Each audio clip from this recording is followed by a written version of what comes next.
Will's House by Martha C. Wallace. Blop, bloop, pop, pop, bloop, bloop. The coffee percolator sings. St, pop, pop, st. The bacon sizzles a hot reply. Hot sticky cheese bubbles over the sides of the toast. Buttery grits pop and boil. Country music singers wailin' and bemoanin' love, life, and country livin' drift from the kitchen radio to upstairs rooms. Grandpa taps the tips of his shiny black shoes. I rush to get the homemade peach and strawberry preserves from the pantry and Grandpa's favorite coffee cup. First I blow, then sip the spicy and fragrant sassafras tea that Grandpa makes just for me. Grandpa sleeps downstairs to protect his house. "No one was coming in, eh?" he'd say. "My family's gonna be safe, eh?" In the South's cotton fields, beautiful white blossoms transform, turning crimson, like the sharp cuts that the bracts made on my grandfather's hands when he pulled the fluffy white balls of cotton. Sun high and hot, he wiped a drop of blood from his fingers and drops of sweat from his brow. "Crop's gotta be picked." Acrid smells of stifling northern steel mills replaced those fields. Steel splattered crimson, sharp edges, massive machines, maiming, mangling fingers. Somehow I never missed them when I grasped his strong and gentle hands.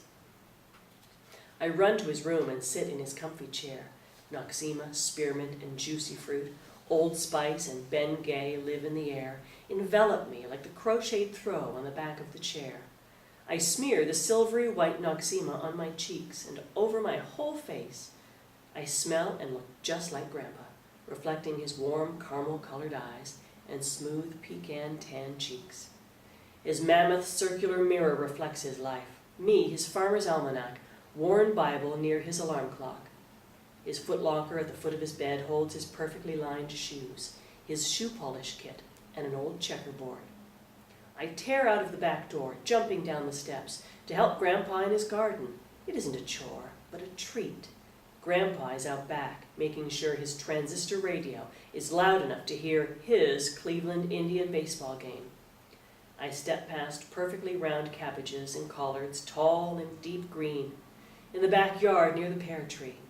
I see Grandpa pulling spring onions and beets. Long, cool cucumbers, okra, and plump, sweet tomatoes nestled in his basket, where I place spearmint that I pulled for his sweet tea.